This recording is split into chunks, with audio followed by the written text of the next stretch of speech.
근대적 공공박물관의 등장. 두 번째 주제, 미술관 및 박물관을 둘러싼 문제들입니다. 미술관은 문화의 피라미드 구조의 정점에 있고, 이런 의미에서는 대중과는 인연이 먼 존재입니다.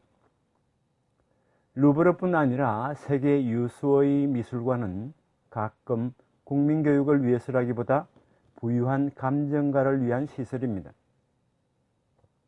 여기서 현대까지 미술관이 안고 있는 문제를, 첫 번째, 사람들에게 미술관은 어떤 곳인가? 두 번째, 사람들은 왜 미술관이나 박물관에 가는가? 혹은 가지 않는가? 세 번째, 게다가 미술에 있어서 미술관이란 무엇인가? 이런 점에 대해 검토해 보고자 합니다. 사람들에게 있어서 미술관은 어떤 곳일까? 1970년대 이후 논의되어 온 미술관 비판을 소개하고자 합니다. 각종 미술관과 비교했을 때 각종 박물관과 비교했을 때 미술관의 특징은 그림 자체가 사람들에게 매력이 있는 점입니다.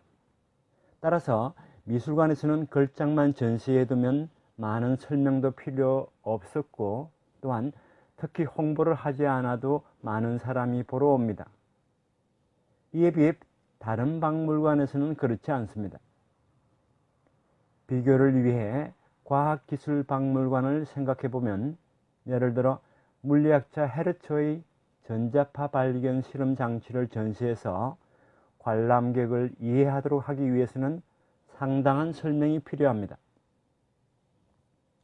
헤르츠의 장치는 인류 역사상 아무리 중요해도 미술품처럼 보고 바로 감동을 느끼는 것이 아니고, 모나리자와 달리 원래 많은 사람이 보러 오지 않습니다.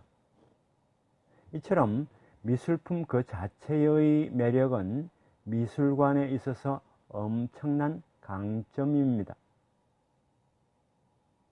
그러나 미술품도 실은 누구나 봐도 아는 것은 아닙니다. 누가 봐도 다 이해할 수 있는 것은 아닙니다. 소양, 즉 차감미가 없으면 미술관의 매력도 느끼지 못합니다. 그림은 읽는 것이라고 말합니다. 미술품을 감상하기 위해서는 보는 방법을 알 필요가 있고, 보는 방법을 배우는 정도로 지배계급의 문화 권력이 스며들게 됩니다. 노동자가 미술관을 자신들에게 있어 안 맞는 곳이라고 느끼거나 지식의 필요성을 싫어하는 것도 당연합니다. 현실적으로 미술관에 오는 것은 많은 경우 교육을 받은 부유한 사람들, 즉 사회에서 비교적 상류층이면서 부유한 계층입니다. 노동자 계급은 거의 미술관에 가지 않습니다. 이것은 다른 박물관과 비교했을 때의 미술관의 특징이고, 미술관에 가고 안 가고는 계급 차이 그 자체라고 말하기도 합니다. 연령을 놓고 보더라도 미술관 방문객은 다른 박물관 방문객보다 고령입니다. 왕후를 비롯해서 특권자의 사유물이었던 미술품을 수집해서 공공시설로서 공개해도 결국은 한정된 계층의 사람들만이 보러 옵니다. 미술관은 소수자를 위한 사적, 폐쇄적인 비전의 공간이라는 비판이 있습니다. 미술관은 대중에게 찾아가면 즐거운 곳일까? 프랑스 소설가 졸라는 1877년에 그의 작품 선술집에서 결혼식 후 루브르 미술관에 간 하층민 어느 단체의 애석한 경험을 묘사하고 있습니다. 화면에 보시는 그림은 이집트 미술의 기묘한 인물에 놀라는 하층민 부부의 모습입니다. 허드슨은 루브르를 방문한 프랑스인은 이곳을 우리 박물관이라 부르지 않을 것이라고 말합니다. 사람들은 박물관, 미술관을 어떤 곳이라고 생각하고 있을까? 피에르 부르디유의 연구를 소개하겠습니다. 프랑스 대중의 68%는 박물관을 교회와 같은 곳으로 이미지를 가지고 있습니다.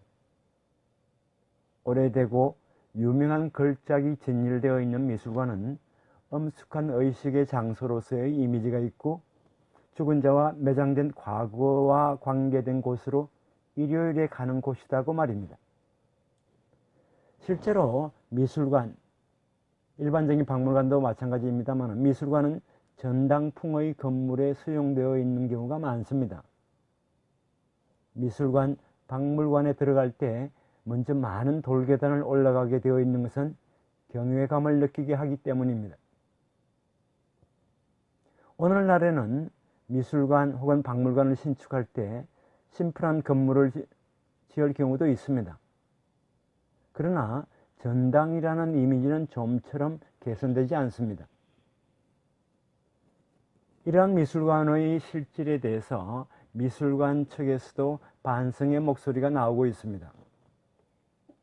현대미술관은 공공미술관이라는 이념과 재정의 현실, 이 쌍방향의 이유로 관람객 동원수를 늘릴 필요가 있습니다. 기존에는 미술품 자체의 매력으로 미술관은 안정된 연간 관람객 수를 확보했지만 여기에 안주할 수 없게 되었습니다. 관람객을 늘리려면 지금까지 보러 오지 않았던 사람들을 새로 개척해야 합니다. 하이컬처가 인연이 없는 민중을 끌어들일 필요성에 직면해 있습니다. 그리고 그들이 미술관에 왔다 하더라도 이번에는 그들에게 이해하도록 해야 할 필요가 있습니다. 미술과 별 인연이 없는 군중을 상대로 하면 앞에서 이야기한 미술품 자체의 매력도 통한다는 보장이 없습니다. 그래서 모나리자라든지 밀러의 비너스 등知名도가 높은 초걸작을 대여해서 특별전을 하면 관객 수는 폭발적으로 증가하고 비싼 입장료로 재정도 풍부해집니다. 또 화제를 불러 모으는 이벤트로서 미디어에 소개되고 관장의 업적이 됩니다. 그러한 일석몇조의 특별전은 미술관뿐 아니라 오늘날의 박물관에서도 상식이 되었습니다. 그 결과 오늘날 많은 공공박물관이 실태로서는 국민교육의 장이라기보다 유명작품으로 사람들을 끌어모으는 관광명소가 되고 있습니다. 이 손쉬운 특별전은 엄청난 비판을 받고 있지만 재정수지를 고민해야 하는 21세기에 피할 수 없는 상황입니다. 사람들은 왜 박물관에 가는 것일까? 혹은 가지 않는 것일까? 현대박물관에 있어서 재방문객의 확보는 중요하게 여겨지고 있습니다. 졸라의 선술집 일단은 루브르 미술관을 또 방문할까? 사람은 박물관에서 어떤 경험을 할까? 어떠한 경험의 결과로서 2번 이상 방문하고 더 이상 방문하지 않는 것일까? 라고 적고 있습니다. 사람들은 호기심에 끌려 박물관을 방문하는 경우도 있겠지만은 박물관에 와서 자신이 알고 있는 것이나 자신이 알고 있는 것을 발견하면 오늘 와서 좋았다고 생각합니다. 또한 사람들은 박물관에 들어가면 주변 관람객을 관찰하고 같이 돌아보려고 합니다. 박물관에서 사람들은 자신이 모르는 문화를 보는 것일까? 혹은 자기 자신을 발견하는 것일까? 라는 논의가 있습니다. 사람들은 자신과 같은 사람을 발견하기 위해 온다고 할 수 있습니다. 예를 들어 복장에 대해서 말하자면 미술관에는 우아하고 차분한 복장을 한 사람이 대부분이고 그렇지 않은 관람객은 거의 없습니다. 사람들이 박물관에 와서도 자신을 발견하지 못한다면 어떨까? 잘못 왔다고 느끼는 것은 모멸감과 연결되어 관람객과 박물관은 적대 관계에 놓일 수 있습니다. 무관심하고 무지한 사람이 박물관 방문 경험을 통해 박물관 미술관에 적의를 가질지 모릅니다. 현실적으로 보통 사람이 미술관에 오면 적의를 가지지 않는다 해도 인연이 없는 군중이 된 당혹감을 기억할지 모릅니다. 미술관에 가서 미술 지식이 풍부한 사람을 보거나 말을 걸어오는 것은 당혹스럽고 그런 경험을 하지 않으려고 주저하게 됩니다.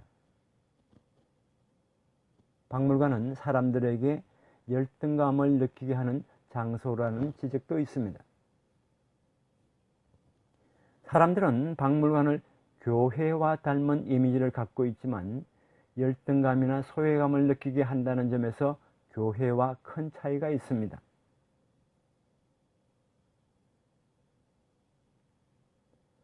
지금 화면에 보시는 그림의 오른쪽 가족은 정성껏 차려입고 왔을지 모릅니다. 그들은 전시된 그림을 보고 경탄하고 있는 것처럼 보이는데 감동을 받아 경외감을 느끼고 있는 것일까? 아니면 당황해서 열등감을 느끼고 있는 것일까?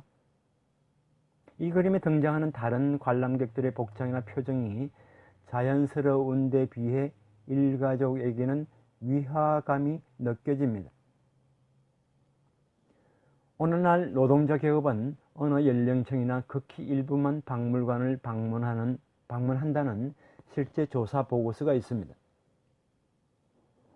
지금까지 미술관을 가본 적이 없는 사람들을 미술관에 오게 한다거나 게다가 재방문객이 가능하도록 하는 것은 어렵습니다. 오락의 계급 간의 간극을 메꿀 수 있을지 아니면 그 간극을 넓히는 역할을 하는지 논의되고 있지만 미술관이 계급 간의 교량 역할을 하기 위해서는 많은 노력이 필요합니다. 최근 박물관 방문객 설문조사가 활발하게 이루어지고 있습니다. 기존의 박물관 연구에서는 박물관이 교육을 위한 시설인지 오락적 요소를 어떻게 도입할 것인지 박물관 측, 이른바 생산자 측의 의도라든지 업무만 논의되어 왔는데 마침내 박물관 방문객의 입장, 즉 소비자의 측면에서 보는 연구가 이루어지고 있습니다. 디어 킹덤은 방문객 측의 동기부여와 박물관 경험을 분석했습니다. 최근 자주 하게 된 전시평가도 박물관이 관람객을 의식해서 실시하는 행위입니다. 전시 제작 준비부터 개관 후까지 3번에 걸쳐 전시평가를 하는 경우도 있습니다. 방문객 조사, 전시평가를 통해서 소비자의 입장에 서서 박물관 관람론이 구축되길 기대합니다. 그러나 방문객 연구가 마케팅 방법을 원용하는 관람객 동원 촉진 연구에 그칠 가능성도 있습니다. 그렇다면 박물관은 상업 오락시설의 뒤를 잇는 것일 뿐 디즈니랜드나 테마파크와의 경합에서 질 게 뻔합니다. 사람들이 박물관을 방문하는 동기에 대해서 생각해 보겠습니다. 방문객은 호기심과 어떤 학습 의욕을 가지고 찾아옵니다.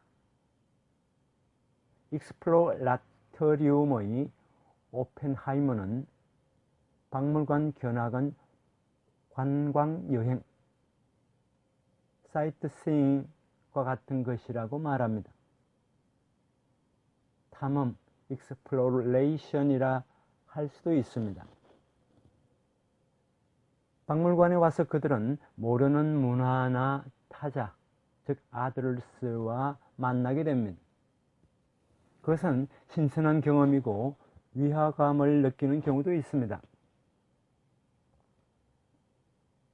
만난 사람들, 생긴 일 가운데 처음 경험하는 것뿐만 아니라 자신과 같은 것이나 문화가 있으면 안심하게 됩니다. 이렇게 해서 방문객의 정체성이 확립됩니다. 혹은 그녀는 타자를 봄으로써 자기 자신을 발견하게 됩니다. 여기서는 처음 보는 문화와 대면할 용기와 위화감을 극복할 심적 노력이 필요합니다. 박물관 관람은 매우 피곤한 경우도 있습니다. 전시를 편하게 관람할 수 있도록 하는 노력이 1910년대부터 논의되었습니다. 이 심신의 피로를 이기지 못하는 사람은 재방문객이 되지 못할 것이고 또한 원래 박물관에는 오지 않을 것입니다. 이러한 장벽을 이겨낼 수 있도록 어떻게 도울 것인지가 박물관 측의 일입니다.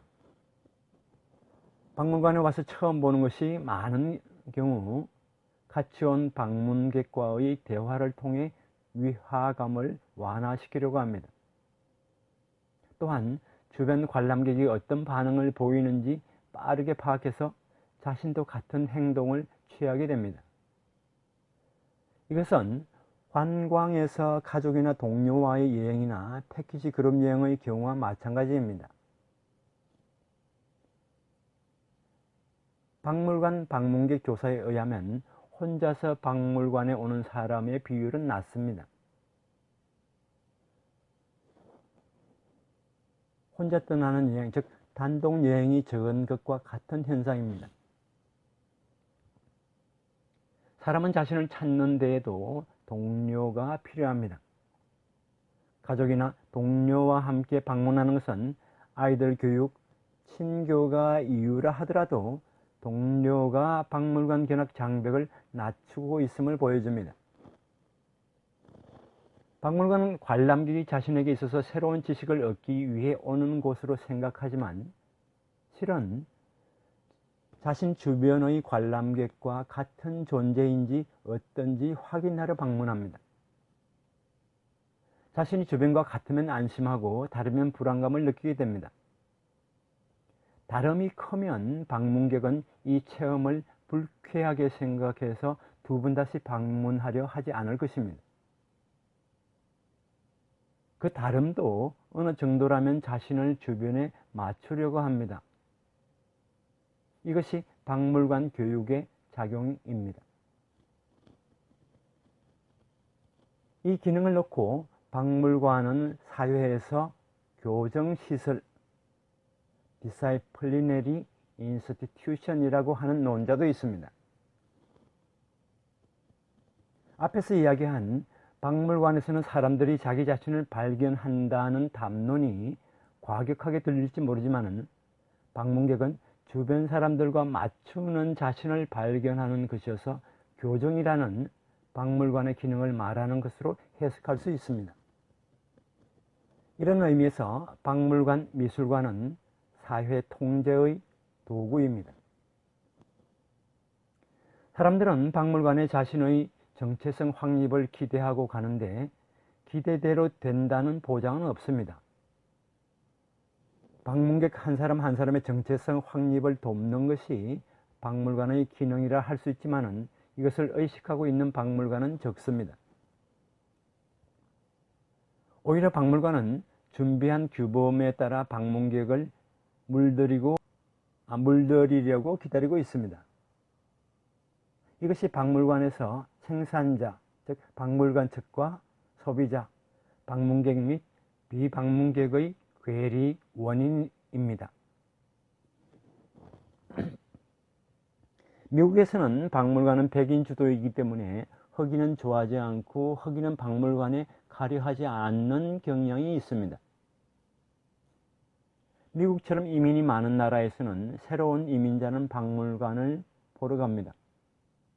또한 자신들의 민족 박물관을 만들려고도 합니다. 이러한 것들은 사람들의 정체성 모색과 박물관 관련이나 괴리를 보여주는 사례입니다. 원래 미술관이란 무엇일까? 공공미술관은 특권자에게 점유된 미술을 민중이 볼 수 있도록 하는 장소일 것입니다. 그러나 현실적으로 민중은 미술관을 성상을 진열한 교회처럼 생각하고 있고, 미술관 관계자 가운데는 걸작을 민중이 호기심보다도 숭배 대상으로 보기를 미술관에서 설정해야 한다고 하는 의견도 있습니다.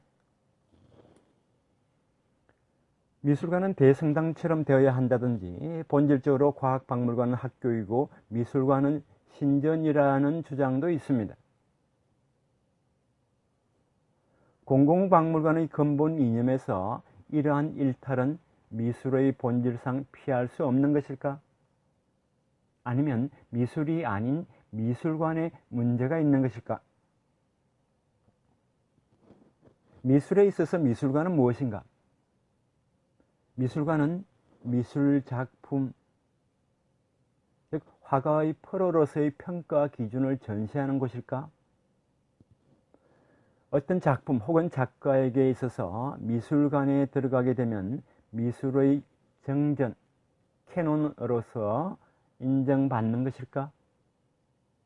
미술에 있어서 미술관은 정말 필요한 곳일까?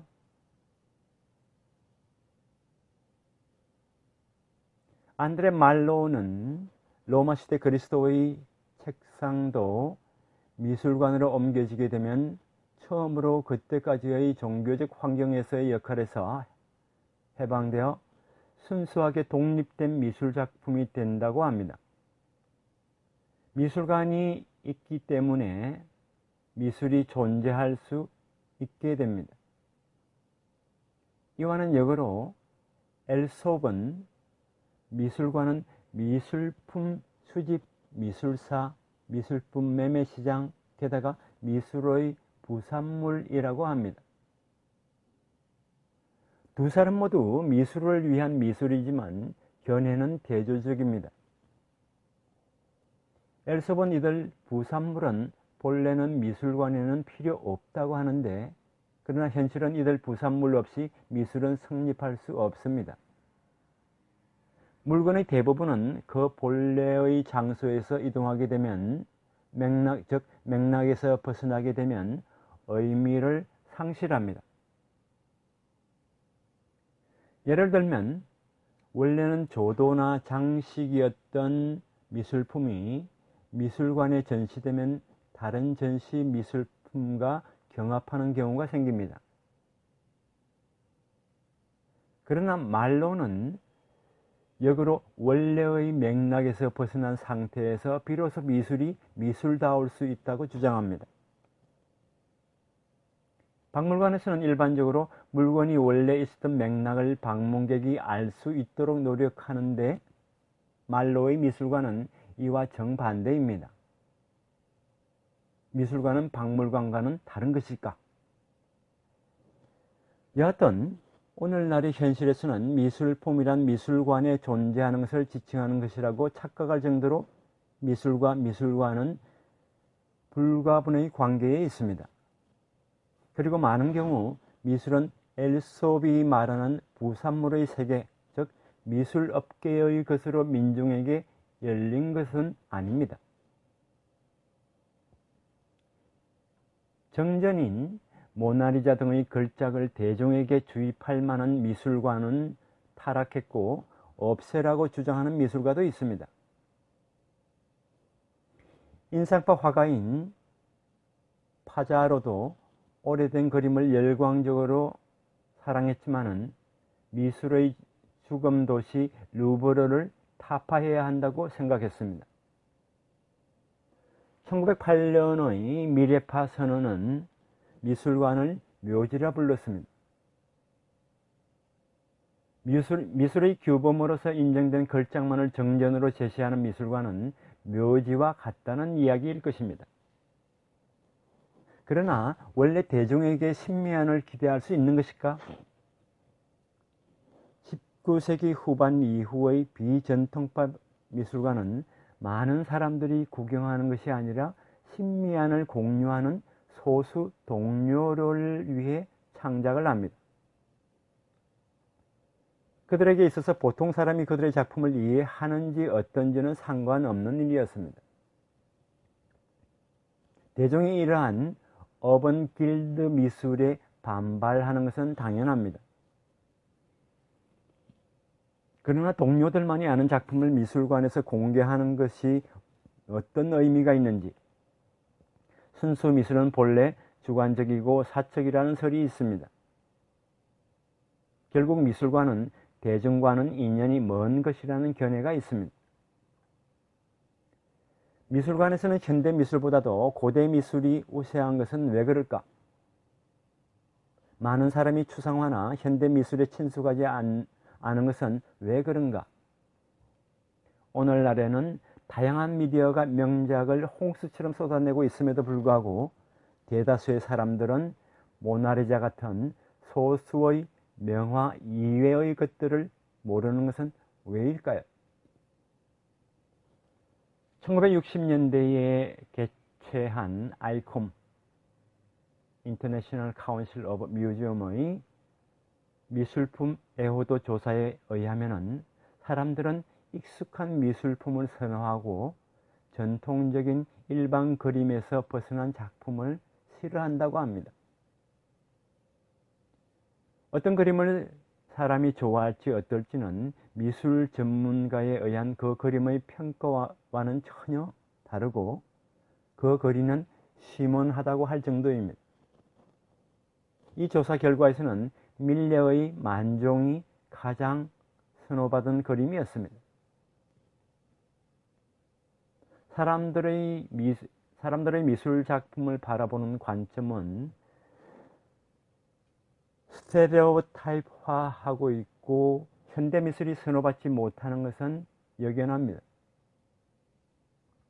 미술품에 대한 대중의 기호는 매우 보수적이고 구상화가 추상화보다 선호받습니다.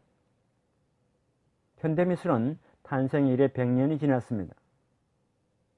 몬드리안의 그림은 1917년 무렵의 작품입니다. 하지만 그의 작품은 보통 사람들에게 받아들여지지 않고 있습니다.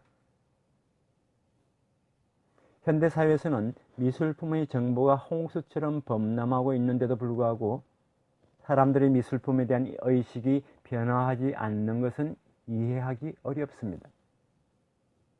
미술 정보의 홍수 자체도 전통적인 스테레오타입으로 현대 미술에 냉담합니다. 또한 사람들은 많은 정보를 접해도 원래 익숙하지 않은 정보는 받아들이지 않습니다. 이런 의미에서는 사람들은 자신의 기호를 바꾸지 않습니다.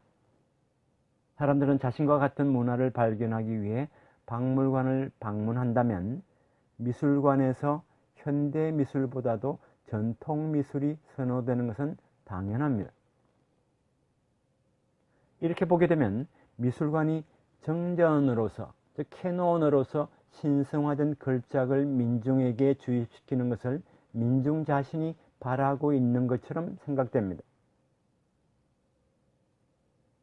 비전통파 미술이 미술관에 들어가는 방법도 있습니다. 새로운 미술은 언제나 주변적인 존재입니다.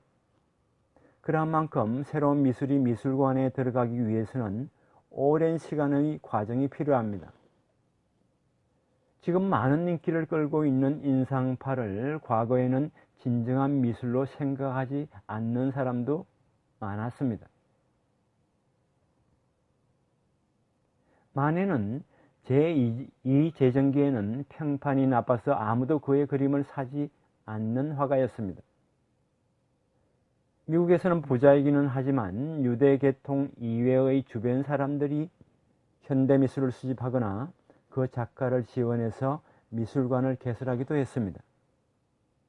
그러한 부들에게 있어서 세상에 팔리지 않는 예술가를 지원하는 것은 소외감의 공유가 되었습니다. 컬렉션을 미술관에 기부해서 전시하게 되면 작품은 이른바 정전이 되기 때문에 작가와 자신 양쪽 사회에 인지되게 되었습니다. 이러한 것도 미술과 미술관의 사회적 기능 중 하나입니다. 미술을 예술을 위한 예술, 신미성, 특권을 축으로 하여 이야기하는 것만으로 충분하지 않습니다. 나치 독일은 전위 미술을 박해했습니다. 소련에서는 추상화는 억압을 받았습니다. 냉전 체제 하의 미국에서는 1940년대 말 표현주의의 추상화가 공산권에서는 없는 자유의 체현으로서 환영받았습니다. 주변적인 존재였던 표현주의 미술이 냉전에 이용되었던 것입니다. 박물관, 미술관이 정치 도구라는 점은 앞에서 이야기한 루브르의 역사가 말해주고 있습니다. 다음 시간에는 근대적 공공박물관의 등장, 세 번째 주제, 근대적 기술박물관의 출현, 부제로 파리 공예박물관에 대해서 살펴보도록 하겠습니다.